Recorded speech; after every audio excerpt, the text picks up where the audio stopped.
어머님, 지금 2층 복도에 흰 옷 입은 여자가 서 있어요. 그 전화를 받는 순간 제 온몸에 피가 거꾸로 도는 것 같았습니다. 우리 집엔 저 말고는 아무도 없어야 했거든요. 30년 만에 돌아온 진실은 이렇게 차갑고 소름 끼치는 모습이었습니다. 저는 서울 마포구의 오래된 2층 단독주택에서 살고 있습니다. 이 집은 남편 강도현이 결혼 전부터 살던 곳이에요. 붉은 벽돌로 지어진 30년도 더 된 집이죠. 도현은 서울소재대학교 국문학과 교수입니다. 저는 작년에 공기업을 퇴직하고 올해 초 늦둥이 딸을 낳았어요. 49에 본 아이였죠. 결혼 20년 만에 찾아온 기적 같은 선물이었습니다. 아이를 낳고 나서는 육아에 매달렸어요. 밤낮으로 수유하고 기저귀 갈고 재우고 그날도 평범한 하루였습니다.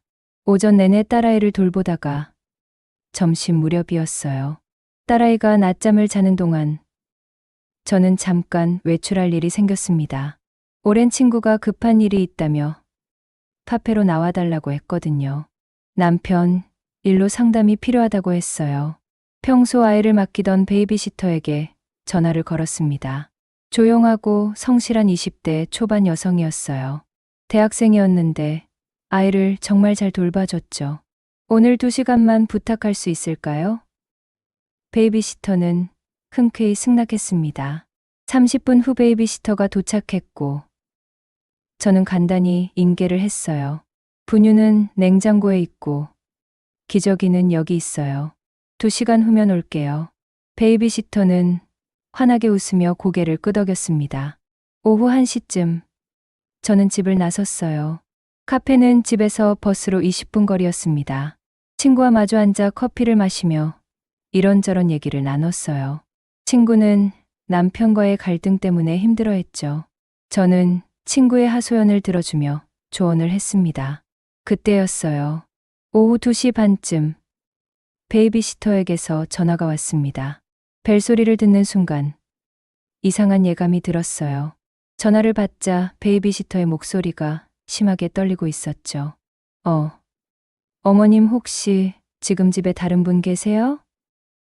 아니요. 왜요? 무슨 일 있어요? 2층 다락 앞 복도예요. 베이비시터의 숨소리가 거칠어졌습니다. 흰옷 입은 여자가 서 있었어요. 제가 아기 보고 있다가 고개를 드는데 복도 끝에 누가 서 있는 거예요. 심장이 쿵 내려앉았어요. 손이 저절로 떨렸습니다. 지금 어디 계세요? 1층 거실이요. 아기 안고 내려왔어요. 지금 당장 아기 안고 밖으로 나가세요. 현관문 꼭 잠그고 밖에서 기다리세요. 제가 바로 갈게요. 절대 안으로 들어가지 마세요. 전화를 끊자마자 저는 자리에서 벌떡 일어났습니다. 친구는 놀란 얼굴로 저를 바라봤어요. 무슨 일이야? 집에 누가 들어간 것 같아. 빨리 가봐야 해. 친구는 곧바로 저를 따라 나왔죠. 우리는 택시를 잡아탔습니다. 택시 안에서 저는 112에 전화를 걸었어요. 집에 침입자가 있는 것 같습니다. 베이비시터가 집에 아기랑 있는데 누가 있대요. 경찰은 즉시 출동하겠다고 했습니다. 20분이 평생처럼 길게 느껴졌어요. 택시가 집 앞 골목에 도착했을 때 이미 112 순찰차가 와 있었습니다. 베이비시터는 아기를 꼭 안고 현관 밖 골목에 서 있었어요. 얼굴이 새하얗게 질려 있었죠. 손도 미세하게 떨리고 있었습니다. 괜찮아요? 아기는요? 네, 아기는 괜찮아요. 그냥 제가 너무 놀라서요. 경찰관 2명이 집 안을 샅샅이 뒤지고 있었어요. 1층 거실, 부엌, 화장실, 서재, 2층 침실, 욕실, 작은 방, 구석구석 다 살펴봤습니다. 하지만 아무도 없었어요. 창문은 모두 안쪽에서 잠겨 있었습니다. 현관문도 멀쩡했고 잠금 장치도 정상이었어요. CCTV는 우리 집에 설치되어 있지 않았습니다. 도연이 사생활 침해라며 설치를 반대했거든요. 경찰관 1명이 저에게 다가왔습니다. 침입 흔적은 전혀 없습니다. 창문도 다 잠겨 있고 문도 정상이에요. 그럼 대체 뭘 본 거죠? 경찰관은 베이비시터를 바라봤어요. 정확히 어디서 봤죠? 베이비시터는 떨리는 손으로 2층을 가리켰습니다. 2층, 복도 끝이요. 다락으로 올라가는 사다리 있잖아요. 그 아래쪽이요. 어떻게 생겼어요? 흰 옷을 입고 머리가 길었어요. 그런데 얼굴은 잘 안 보였어요. 빛이 어두워서요. 경찰관은 고개를 끄덕였습니다. 혹시 가족 중에 열쇠 가진 분 또 있으세요? 남편밖에 없는데 지금 학교에 있어요. 그럼 남편분께 확인해 보세요. 일단 저희는 이상 없으니 들어가겠습니다. 경찰은 천천히 순찰차에 올라탔습니다. 저는 베이비시터에게 깊이 사과했어요. 정말 미안해요. 많이 놀랐죠? 괜찮아요, 어머님. 제가 착각한 것 같아요. 그림자였을 수도 있고요. 저는 당일 비용을 2배로 드렸습니다. 하지만 베이비시터는 그 후로 한 번도 연락이 닿지 않았어요. 문자를 보내도 답이 없었고 전화도 받지 않았습니다. 완전히 연락이 끊겼죠. 저녁 6시쯤 남편 도연이 퇴근했습니다. 저는 오늘 있었던 일을 설명했어요. 도연은 침착하게 고개를 끄덕이며 말했습니다. 착시였을 거야. 이 집이 오래됐잖아.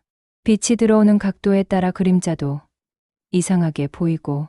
그래도 베이비시터가 분명히 사람을 봤다는데 젊은 애들은 상상력이 풍부하잖아. 무서운 영화라도 봤나 보지 뭐. 도연은 태연하게 웃었어요. 하지만 제 가슴 한켠엔 설명되지 않는 불안이 남아 있었습니다. 그날 밤 딸아이를 재우고 나서도 잠이 오지 않았어요. 저는 2층 복도로 올라갔습니다. 복도 끝 천장을 오래 바라봤죠. 다락으로 올라가는 접이식 사다리는 천장에 고정돼 있었어요. 도연이 결혼 전부터 쓰던 창고였습니다. 결혼 초에 한번 물어본 적이 있었어요. 여보, 다락에 뭐가 있어요? 오래된 책들이랑 논문 자료들이야. 정리하기 귀찮아서 그냥 쌓아둔 거. 한번 올라가 봐도 돼요? 거기 먼지 엄청 많아. 별거 없으니까 굳이 올라갈 필요 없어. 도연의 말을 믿고 저는 한 번도 올라가 본 적이 없었습니다. 그런데 오늘 그 다락이 이상하게 신경 쓰였어요. 베이비시터가 본 흰옷 입은 여자. 혹시 정말 누군가 거기 숨어 있었던 걸까요? 아니야. 경찰도 확인했잖아. 저는 고개를 저으며 침실로 돌아왔습니다. 하지만 그날 밤부터 이상한 일들이 시작됐어요. 딸아이가 태어나고 나서 저는 집에만 있었습니다. 퇴직 후 처음 맞는 육아는 생각보다 훨씬 힘들었어요. 혼자서 아이를 돌보는 게 이렇게 고된 줄 몰랐죠. 밤에는 3시간마다 수유를 해야 했습니다. 잠을 제대로 잘 수가 없었어요. 밤 2시 아기가 울어서 깨면 젖병을 데우러 내려갑니다. 수유를 하고 다시 재우면 새벽 5시, 그리고 또 아침 8시에 깨요. 그렇게 반복되는 나날이었습니다. 밤에 수유를 하다 보면 집 안이 너무 조용했어요. 도연은 1층 서재에서 논문을 쓴다며 거의 올라오지 않았죠. 그 고요함 속에서 저는 이상한 소리를 듣기 시작했습니다. 처음엔 새벽 3시쯤이었어요. 아기에게 젖병을 물리며 흔들의자에 앉아 있었죠. 그때 들렸습니다.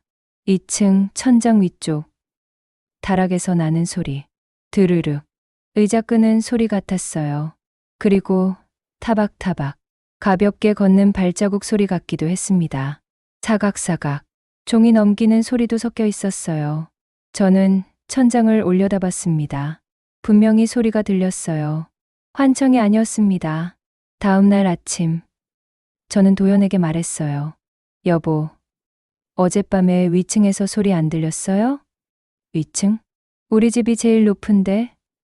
도연은 커피를 마시며 웃었습니다. 쥐일 거야. 오래된 집이라 그럴 수 있어. 내가 덧 좀 사올게. 쥐소리치고는 너무 크던데요. 이 집이 목조 구조라 소리가 증폭돼서 들리는 거야. 걱정 마. 그날 저녁 도연은 대형마트에서 큰 쥐덫을 여러 개 사왔어요. 2층 복도, 다락 입구, 근처에 덫을 놨습니다. 이제 괜찮을 거야. 도연은 자신만만하게 말했어요. 며칠간은 정말 소리가 멎었습니다. 덫에 쥐가 걸렸나 싶어서 확인해 봤는데 덫은 그대로였어요. 쥐가 걸린 흔적도 없었죠. 하지만 일주일쯤 지나자 다른 이상한 일들이 생기기 시작했습니다. 냉장고에 넣어둔 이유식이 사라지는 거예요. 저는 매일 아침 이유식을 3개씩 만들어서 냉장고에 보관했습니다. 유리 용기에 담아서 가지런히 넣어두죠. 그런데 어느 날 아침 분명히 3개를 만들었는데 2개만 남아 있었어요. 이상하다. 분명히 3개 만들었는데 도연에게 물어봤습니다. 여보, 혹시 냉장고에서 이유식 꺼낸 거 없어요?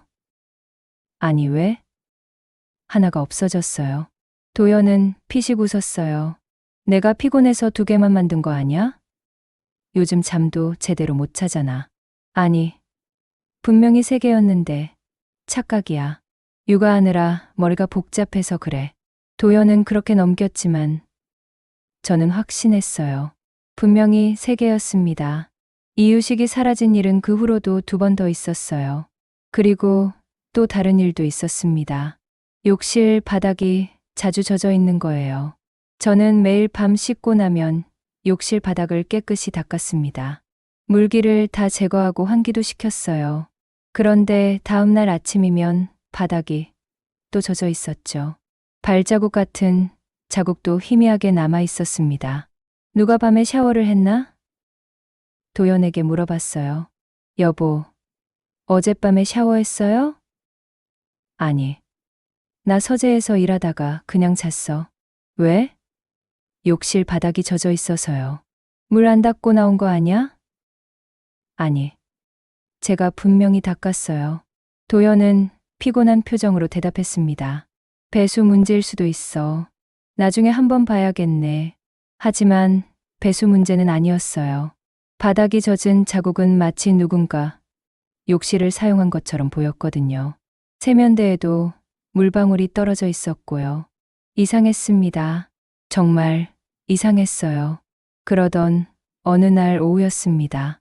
아기가 낮잠을 자는 동안 저는 1층 서재를 정리하고 있었어요. 도연의 책들이 쌓여 있는 서재였습니다. 오래된 논문들, 전공 서적들, 학술지들, 먼지가 수북이 쌓여 있었죠. 책장 뒤편을 청소하다가 저는 무언가를 발견했습니다. 책꽂이 맨 뒤, 벽 사이에 끼어 있는 오래된 공책, 갈색 가죽 표지의 두꺼운 공책이었어요. 먼지를 털어내고 꺼냈습니다. 손에 잡히는 느낌이 묵직했어요. 공책을 펼쳐봤습니다. 섬세한 여성 필체로 빼곡히 적혀 있었어요. 한글로 쓰인 논문 초안 같았습니다. 근현대 한국 문학에서의 여성 서사 재구성 마이너스 1920년대부터 1980년대까지 제목부터 심상치 않았어요. 내용을 읽어봤습니다. 문장 하나하나가 정교하고 논리적이었어요. 인용도 풍부했고 분석도 날카로웠죠. 이게 대체 누가 쓴 걸까? 그런데 읽다 보니 이상한 기시감이 들었습니다. 이 내용 어디선가 본 것 같은데? 저는 책장에서 도연의 논문집을 꺼냈어요. 도연이 10년 전 발표해서 학계에 큰 반향을 일으킨 논문이었습니다. 그 논문으로 도연은 정교수가 됐고 학술상도 받았죠. 제목이 똑같았어요. 문장 구조가 거의 일치했어요. 주장도 같았고 인용한 작품들도 같았습니다. 심지어 각주까지 똑같았어요. 손이 떨리기 시작했습니다. 이게 무슨 일이지? 이 공책은 대체 누가 쓴 거야? 왜 도연의 논문과 똑같은 거지? 공책 뒷표지를 넘겼습니다. 거기 작은 글씨로 이름이 적혀 있었어요. 선아영. 그 이름을 보는 순간 제 심장이 멎는 것 같았습니다. 눈물이 핑 돌았어요. 숨이 막혔습니다. 선아영. 제 여동생 이름이었어요. 30년 전 대학교 3학년 때 실종된 제 여동생. 1995년 7월 여름방학이 시작되던 날 집을 나간 뒤 돌아오지 않았죠. 경찰은 수사를 했지만 아무런 단서도 찾지 못했습니다. CCTV도 없던 시절이었고 목격자도 없었어요. 경찰은 결국 가출로 결론 내렸습니다. 성인이라 강제로 찾을 순 없습니다. 연락 오면 알려드리죠. 부모님은 그 슬픔을 못 이겨 몇 년 뒤 연달아 돌아가셨어요. 아버지는 2년 뒤 심장마비로, 어머니는 그 다음 해 우울증으로. 저는 평생 동생을 찾지 못한 채 살아왔습니다. 결혼할 때도, 아이를 낳을 때도 동생 생각을 했어요. 나영이가 살아있다면 어디서 뭘 하고 있을까? 행복하게 살고 있을까? 그런데 왜 나영이 공책이 우리 집에 있는 거죠? 도연에게 물어봐야 할까? 하지만 뭔가 이상했습니다. 도연은 나영을 만난 적이 없다고 했거든요. 저와 결혼하기 전, 나영은 이미 사라진 뒤였으니까요. 저와 도연이 만난 건 1997년이었어요. 나영이 실종된 지 2년 뒤였죠. 도연은 나영에 대해 아는 게 없다고 했습니다. 불쌍하다. 내 동생이 꼭 돌아오길 바라. 그런 도연이 왜 나영의 공책을 갖고 있는 거죠? 그것도 나영이 쓴 논문을 자기 이름으로 발표했어요. 저는 공책을 꼭 안고 주저앉았습니다. 눈물이 멈추지 않았어요. 나영아, 나영아, 대체 무슨 일이 있었던 거야? 그날 밤, 저는 공책을 품에 안고 잠을 이루지 못했습니다. 도연에게 말해야 할까? 아니면 혼자 조사를 해봐야 할까? 고민하다가 새벽이 됐어요. 그리고 그날 밤부터 다락 소리가 다시 들리기 시작했습니다. 이번엔 더 또렷했어요. 발소리, 의자 소리, 그리고 낮게 흐느끼는 소리까지. 마치 누군가 울고 있는 것 같았어요. 그로부터 사흘째 되는 밤이었습니다. 저는 딸아이를 재우고 거실 소파에 앉아 있었어요. 나영의 공책을 다시 펼쳐보고 있었죠. 도연은 2층 서재에서 일한다고 했습니다. 시계는 밤 11시를 가리키고 있었어요. 집 안은 고요했습니다. 그런데 갑자기 2층에서 쨍그랑 소리가 났어요. 뭔가 깨지는 소리였습니다. 저는 공책을 내려놓고 재빨리 계단을 올라갔어요. 2층 복도에 도연이 서 있었습니다. 손에는 깨진 접시, 조각이 들려 있었죠. 바닥엔 하얀 도자기, 파편들이 흩어져 있었어요. 여보, 왜 그래요? 다쳤어요? 도연은 깜짝 놀란 표정으로 저를 바라봤습니다. 아, 깜짝이야. 물 마시려고 부엌 갔다가 그릇 떨어뜨렸어. 하지만 이상했어요. 부엌은 1층에 있거든요. 그런데 도연은 2층 복도 끝에 서 있었습니다. 다락문 바로 아래였어요. 부엌은 아래층인데요? 아, 그게 잠깐 밤 공기 쐬러 베란다 갔다 오는 길이었어. 도연의 목소리가 미세하게 떨렸습니다. 그릇은 왜 들고 있었어요? 서재에서 쓰던 거 내려놓으려고. 변명이 매끄럽지 않았어요. 도연의 눈빛이 평소와 달라 보였습니다. 불안해 보였죠. 뭔가 숨기고 있는 것 같았어요. 조심해요. 제가 치울게요. 아니야. 내가 할게. 너 먼저 내려가 있어. 도연은 재빨리 파편들을 치웠습니다. 그리고 빠르게 1층으로 내려갔어요. 저는 복도에 혼자 남았습니다.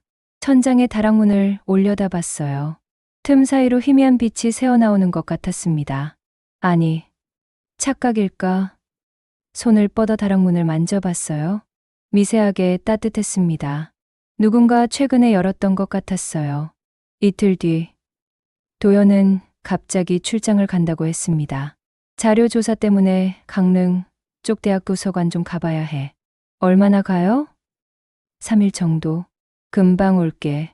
나랑 하기는 어떻게 해요? 괜찮아. 내가 잘하잖아. 뭐 필요한 거 있으면 전화해. 도연은 서둘러 짐을 챙겼어요. 평소보다 훨씬 급하게 움직였죠. 아침 일찍 집을 나갔습니다. 도연이 떠난 다음 날 오후였어요. 초인종이 울렸습니다. 문을 열어보니 중년 남성이 서 있었어요. 정장을 입고 서류 가방을 들고 있었죠. 안녕하세요. 저는 인문학 학술지 문학과 비평 편집장 김상훈입니다. 아, 안녕하세요. 무슨 일이세요? 강 교수님 계신가요? 원고 마감이 이번 주 금요일인데 연락이 안 돼서요. 아, 출장 가셨어요. 강릉 쪽으로요. 편집장은 고개를 끄덕였습니다. 아, 그러셨군요. 그런데 요즘 밤마다 2층에 불이 켜져 있던데 혹시 교수님 작업 중이신가 했죠. 제 심장이 쿵 내려앉았습니다. 2층이요? 네. 제가 이 동네 살거든요. 집이 바로 저 앞 빌라 3층이에요. 편집장은 골목 건너편 건물을 가리켰어요. 산책하다 보면 자주 보여요. 다락 쪽 작은 창문이요. 밤 11시쯤 되면 불이 켜지더라고요. 다락이요? 네. 작은 창문 있잖아요. 거기요. 편집장은 옅게 웃으며 말을 이었습니다. 교수님이 밤늦게까지 작업하시나 봐요. 전 그래서 원고 곧 나올 줄 알았는데 저는 아무 말도 할 수 없었어요. 도연은 다락을 안 쓴다고 했는데 거기엔 오래된 책들만 있다고 했는데 그런데 밤마다 불이 켜진다고요? 그럼 교수님 오시면 연락 좀 부탁드릴게요. 네, 그럴게요.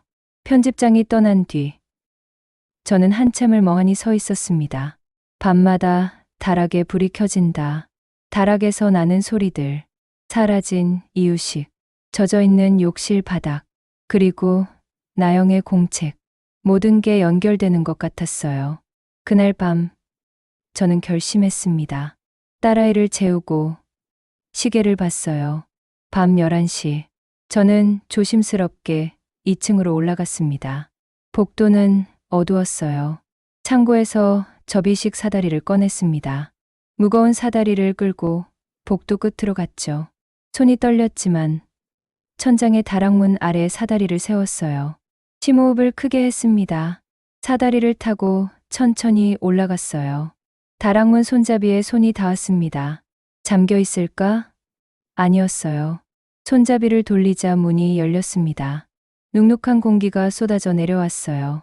먼지 냄새와 곰팡이 냄새가 섞여 있었죠. 그리고 또 다른 냄새, 사람 냄새였습니다. 손전등을 켜고 천천히 머리를 들이밀었어요. 다락은 생각보다 넓었습니다. 낮은 천장 아래 작은 공간이 펼쳐져 있었죠. 책상 하나, 의자 하나, 그리고 구석에 이불 한 채가 구겨진 채 놓여 있었어요. 책상 위엔 물컵, 공책, 볼펜이 가지런히 놓여 있었습니다. 공책, 여러 권이 쌓여 있었어요. 이게 뭐지? 누가 여기서 생활한 거야? 저는 조심스럽게 다락 안으로 완전히 올라갔습니다. 손전등으로 주변을 비췄어요. 벽에는 낙서 같은 글씨들이 빼곡히 적혀 있었습니다. 날짜들이 적혀 있었어요. 1995년 7월 15일, 1996년 3월 22일, 2000년 12월 8일, 2010년 5월 30일, 최근 날짜까지 이어져 있었죠. 2025년 9월 14일, 30년 치 날짜가 벽에 새겨져 있었습니다. 누군가 여기서 30년을 산 거예요? 저는 책상 쪽으로 다가갔습니다. 그때였어요. 책상 앞에 등을 돌리고 앉아 있는 사람이 있었습니다.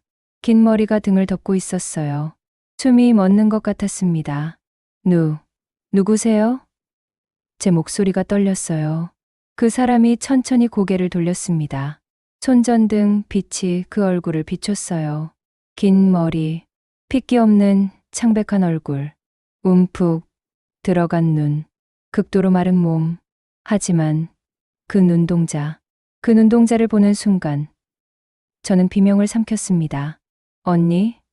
그 얼굴은 30년 전 실종된 제 여동생 선아영이었습니다. 나영은 천천히 입을 열었어요. 목소리는 쉬어 있었지만 분명했습니다. 언니, 미안해. 이렇게 된 거. 저는 그 자리에 주저앉았어요. 다리에 힘이 풀렸습니다. 나영아. 정말 너야? 어떻게 여기 있는 거야? 나영은 마른 손으로 공책을 쓰다듬었어요. 30년이에요. 언니, 제가 여기 갇힌지. 갇혔다고? 무슨 소리야? 나영은 떨리는 손으로 공책을 넘기기 시작했습니다. 언니, 앉아요. 긴 얘기예요. 저는 바닥에 털썩 앉았어요. 나영은 천천히, 그러나 또렷하게 말하기 시작했습니다. 1995년 7월이었어요. 제가 대학교 3학년 때, 나영은 당시 국문학과 3학년이었다고 했어요. 같은 과 신임 조교수였던 강도연의 수업을 들었대요. 도연 교수는 저한테 관심을 보였어요. 수업 끝나고 따로 남으라고 하고 논문 지도를 해주겠다고 했죠. 처음엔 학문적 조언인 줄 알았다고 합니다. 하지만 아니었어요. 도연은 나영에게 논문 지도를 빌미로 개인적인 만남을 요구했대요. 연구실로 자주 오라고 했고 저녁 식사도 함께 하자고 했죠. 저는 거부했어요. 불편하다고, 그냥 수업만 듣고 싶다고 말했죠. 하지만 도연은 집요했습니다. 학점을 믿기로 압박했고 결국 나영은 어쩔 수 없이 연구실에 가게 됐대요. 그 여름이었어요. 7월 중순쯤 나영이 도연의 연구실에 논문 초안을 보여주러 갔을 때였습니다. 저녁 7시쯤이었대요. 연구실엔 도연만 있었죠. 도연은 나영의 논문을 보더니 감탄했답니다. 이거 정말 잘 썼어. 너 천재 아니야? 그리고 도연은 나영에게 부적절한 제안을 했어요. 나랑 같이 연구하자. 내가 너를 학자로 만들어줄게. 나영은 거절했습니다. 그러자 도연은 갑자기 태도가 변했대요. 나영을 밀치고 문을 잠갔다고 합니다. 나영은 비명을 지르며 저항했어요. 그때 연구실 문이 벌컥 열렸습니다. 같은 과 선배 한 명이 들어왔대요. 4학년 여학생이었다고 합니다. 그 선배는 도연 교수와 관계가 있었어요. 불륜이었습니다. 선배는 나영이 도연과 자주 연구실에 있는 걸 질투했대요. 너 뭐 하는 거야? 교수님한테 왜 달라붙어? 선배가 나영에게 소리를 지르며 달려들었어요. 나영을 밀치고 머리채를 잡았다고 합니다. 저도 화가 났어요. 저는 아무것도 안 했는데 왜 저한테 화를 내는 거냐고 소리쳤죠. 나영도 선배를 밀쳤습니다. 둘은 몸싸움을 벌였어요. 선배가 나영의 얼굴을 핥히고 나영은 선배를 밀어냈죠. 그때였습니다. 선배가 뒤로 비틀거리더니 책상 모서리에 머리를 세게 부딪혔어요. 쿵. 선배는 그대로 바닥에 쓰러졌습니다. 머리에서 피가 흘렀어요. 저는 너무 놀라서 119에 전화하려고 했어요. 하지만 도연이 나영의 손을 잡았습니다. 신고하면 넌 살인자가 돼. 내 인생은 끝이야. 하지만 넌 정당방위야. 하지만 경찰이 그렇게 봐줄까? 넌 젊고 힘이 세. 저 선배는 열이잖아. 누가 봐도 내가 고의로 밀쳐서 죽인 것처럼 보일 거야. 도연은 나영을 설득했습니다. 난 널 도와줄 수 있어. 넌 내 은사님 여동생이잖아. 도연의 은사가 바로 저희 아버지였어요. 아버지는 같은 대학 국문학과 명예교수였습니다. 도연은 아버지 밑에서 석사, 박사를 했죠. 은사님 딸을 내가 어떻게 경찰에 넘기겠어. 내가 다 처리해 줄게. 나영은 그 말을 믿었습니다. 도연은 그날 밤 선배의 시신을 차에 실었어요.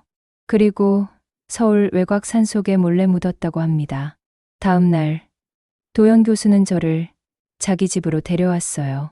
바로 이 집이었습니다. 여기 숨어 있어. 경찰 수사가 끝날 때까지만. 그럼 널 안전하게 보내줄게. 나영은 도연을 믿었어요. 하지만 일주일이 지나고 한 달이 지나도 도연은 나영을 내보내주지 않았습니다. 경찰이 아직 수사 중이래. 조금만 더 기다려. 나영은 다락에 갇혔어요. 사다리를 치워서 혼자서는 내려올 수도 없었죠. 도연은 하루에 한 번씩 음식과 물을 가져다 줬습니다. 최소한의 생필품만 주었어요. 저는 미칠 것 같았어요, 언니. 나영의 목소리가 떨렸습니다. 창문도 작아서 밖이 잘 안 보이고 햇빛도 거의 안 들어오고 사람 목소리도 안 들리고 나영은 몇 번이나 소리를 질렀다고 해요. 살려주세요. 여기 사람 있어요. 하지만 이 집은 단독주택이고 주변에 집도 멀었습니다. 아무도 나영의 목소리를 듣지 못했어요. 그래서 글을 쓰기 시작했어요. 나영은 도연이 다락에 쌓아둔 책들을 읽었습니다. 논문도 읽고 소설도 읽고 평론도 읽었어요. 그리고 자신의 생각을 공책에 정리했죠. 제가 미치지 않으려면 뭔가 해야 했어요. 그래서 논문을 썼어요. 나영이 쓴 논문들은 놀라울 정도로 뛰어났습니다. 참신한 관점, 날카로운 분석, 풍부한 인용. 30년 동안 나영은 수십 편의 논문을 완성했어요. 도연 교수는 제 원고를 가져갔어요. 도연은 나영의 공책을 보더니 눈이 반짝였다고 합니다. 이거 정말 잘 썼네. 내가 다듬어서 발표해도 되겠어? 그건 제 논문인데요. 넌 지금 죽은 사람이야. 실종자잖아. 내 이름으로는 발표할 수 없어. 도연은 나영의 논문을 자기 이름으로 바꿔서 학술지에 발표했습니다. 그 논문들로 도연은 유명 교수가 됐어요. 학술상도 받았고 정교수로 승진했죠. 교수님은 가끔 저한테 말했어요. 내 덕분에 내가 성공했어. 고맙다고. 나영의 눈에서 눈물이 흘렀습니다. 그리고 5년쯤 지났을 때 교수님이 결혼한다고 했어요. 누구랑요? 은사님 큰딸이요. 선아윤. 저였습니다. 그때 알았어요. 교수님이 처음부터 이걸 계획했다는 걸. 도연은 나영을 없애고 저와 결혼해서 아버지의 항맥을 이으려고 했던 거예요. 언니가 결혼한다고 했을 때 나영은 울음을 터뜨렸습니다. 전 비명을 지르고 싶었어요. 언니한테 알려주고 싶었어요. 하지만 아무 소리도 낼 수 없었어요. 왜? 교수님이 말했거든요. 내가 입을 열면 언니도 공범이 돼. 살인 은폐죄로 감옥에 가게 돼. 그리고 내 조카도 아빠 없이 자라게 될 거야. 도연은 나영을 완벽하게 통제했습니다. 협박과 회유를 반복하면서요. 그래도 저는 포기하지 않았어요. 나영은 틈만 나면 복도로 나갔다고 해요. 도연이 출장 가거나 깊이 잠든 밤에. 이번에도 그랬어요. 교수님이 강릉 간다고 해서 저는 조심스럽게 내려갔죠. 아기 얼굴이라도 보고 싶었어요.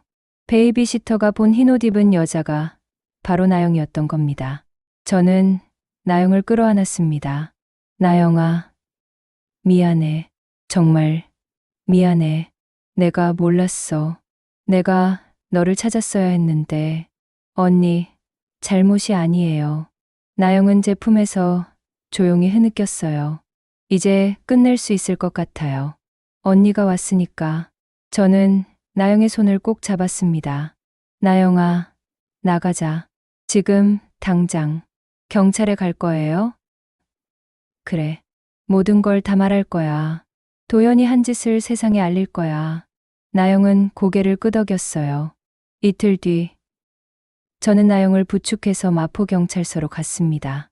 나영은 담요를 뒤집어 쓰고 있었어요. 30년 만에 밖으로 나온 나영은 햇빛도 제대로 쬐지 못했습니다. 경찰서에 도착해서 저는 형사에게 모든 걸 설명했어요. 처음엔 형사도 믿지 못했습니다. 30년 동안 다락에 갇혀 있었다고요? 네, 제 여동생입니다. 1995년에 실종됐어요. 나영의 진술이 시작됐습니다. 나영은 떨리는 목소리로 30년간의 이야기를 했어요. 도연과의 관계, 선배의 죽음, 시신 유기, 감금, 그리고 도연이 나영의 논문을 훔쳐 자기 이름으로 발표한 것까지. 증거가 있나요?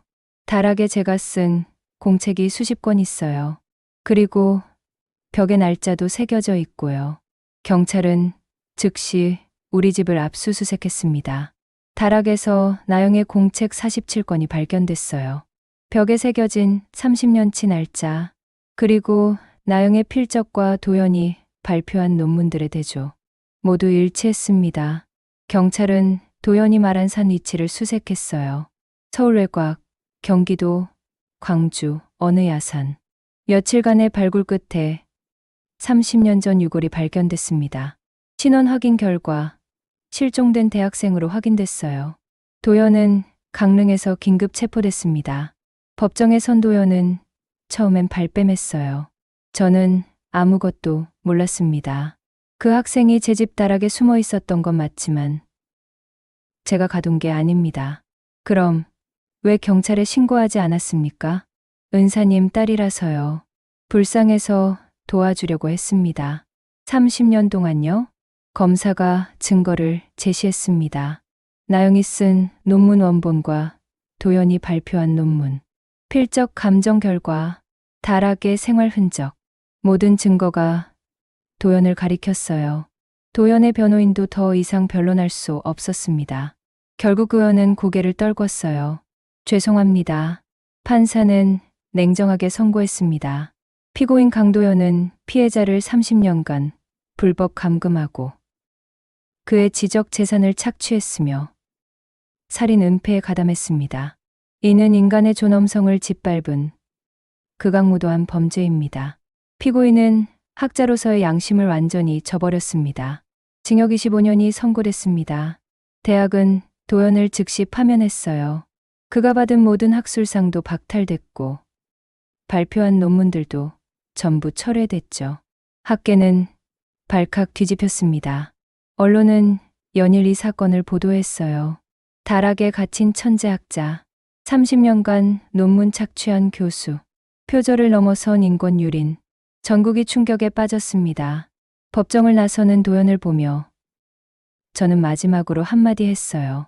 당신이 빼앗은 건 논문이 아니라 한 사람의 인생이었어요. 제 동생의 30년을. 도연은 고개를 숙인 채 아무 말도 하지 못했습니다. 나영은 병원에 입원했습니다. 30년간의 영양실조와 햇빛 부족으로 몸이 심각하게 손상돼 있었어요. 의사는 최선을 다하겠다고 했지만 나영의 몸은 너무 오래 버텨왔습니다. 저는 매일 병원에 갔어요. 나영의 손을 잡고 앉아 있었죠. 언니, 이제 괜찮아. 내가 자유로워졌잖아. 나영은 조금씩 회복하는 듯 보였습니다.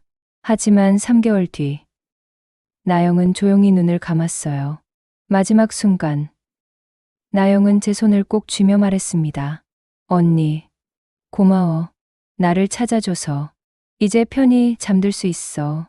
장례식은 조촐했지만 예상 밖의 사람들이 찾아왔어요. 나영의 논문을 먼저 읽었던 학계 사람들이었습니다. 서나영 씨의 논문은 정말 놀라웠습니다. 이런 천재를 몰라봐서 죄송합니다. 그들은 깊이 고개를 숙였어요. 나영은 유언장을 남겼습니다. 제 논문과 원고를 본명으로 세상에 내주세요. 그리고 도연이 받은 모든 학술상과 상금은 젊은 여성 학자들을 위한 장학금으로 써주세요. 저는 나영의 뜻을 그대로 실행했습니다. 나영의 원고를 정리해서 학술지, 편집부와 출판사에 보냈어요. 반응은 폭발적이었습니다. 이게 30년 전에 쓰인 논문이라고요? 지금 기준으로도 최첨단입니다. 강도연의 논문보다 훨씬 뛰어나네요. 원본이 이거였군요. 몇 달 뒤, 나영의 이름으로 논문집이 출간됐습니다. 다락의 목소리 서나영, 유고 논문집. 출간 일주일 만에 베스트셀러가 됐어요. 학계는 발칵 뒤집혔습니다. 서나영이야말로 진정한 천재였다. 강도연은 그저 도둑이었을 뿐이다. 대학은 나영의 이름으로 강의실 하나를 헌정했습니다. 서나영 기념연구실. 그곳에는 나영의 사진과 함께 이런 문구가 새겨졌어요. 침묵 속에서도 빛나던 천재. 서나영을 기억합니다. 도연이 받았던 모든 학술상은 공식 박탈됐고 상금은 전액 회수됐습니다. 그 돈으로 서나영 여성학자 장학재단이 만들어졌어요. 매년 10명의 여성 대학원생이 전액 장학금을 받게 됐습니다. 첫 장학금 수여식에 제가 참석했을 때 한 학생이 다가왔어요. 제가 서나영 선생님의 논문을 읽고 국문학을 선택했어요. 선생님, 덕분에 꿈을 찾았습니다. 그 학생의 눈빛이 예전 나영의 눈빛과 닮아 있었어요. 저는 집의 다락을 완전히 개조했습니다. 어두웠던 공간을 밝은 서재로 만들었어요. 큰 창문을 내서 햇빛이 쏟아지게 했고, 벽은 새하얀 페인트 칠을 했습니다. 나영의 공책 47권을 정성껏 정리해서 유리 책장에 보관했어요. 책상 위에는 나영의 사진을 놓았습니다. 20살 때 찍은 환하게 웃고 있는 나영의 모습이었죠. 그 옆에는 매일 신선한 꽃을 두었습니다. 어느 봄날 아침이었어요. 저는 딸아이를 안고 그 서재에 올라갔습니다. 창문을 활짝 열자 따뜻한 봄바람이 들어왔어요. 오래된 어둠의 냄새는 완전히 사라지고 꽃향기만 가득했습니다. 딸아이는 제 품에서 나영의 사진을 보며 방긋 웃었어요. 저는 나영의 사진을 쓰다듬으며 속삭였습니다. 나영아, 봤지? 내 이름이 이제 빛나고 있어. 내가 쓴 글들이 수많은 사람들에게 희망을 주고 있어. 창밖에서는 벚꽃이 흩날리고 있었어요. 나영아, 이 아이만은 절대 어둠 속에 살게 두지 않을게. 누구도 이 아이의 목소리를 빼앗지 못하게 할 거야. 그날 저는 깨달았습니다. 진실은 아무리 깊이 묻혀도 결국 빛을 본다는 것을. 그리고 우리가 해야 할 일은 그 빛이 세상을 환히 비추도록 끝까지 지키는 거라는 것을요. 나영은 떠났지만 그녀의 목소리는 이제 영원히 살아 숨쉬고 있습니다. 도연의 이름은 학계에서 영원히 지워졌지만 나영의 이름은 길이 빛나고 있어요. 정의는 늦더라도 반드시 온다는 것을. 그리고 빼앗긴 것은 언젠가 되찾을 수 있다는 것을. 저는 그것을 믿습니다. 여러분이라면 어떻게 하셨을까요? 30년의 침묵, 그리고 뒤늦게 밝혀진 진실. 하지만 결국 정의는 승리했습니다. 댓글로 여러분의 생각을 들려주세요. 구독과 좋아요는 저에게 큰 힘이 됩니다. 건강하세요. 다음 이야기로 찾아뵙겠습니다.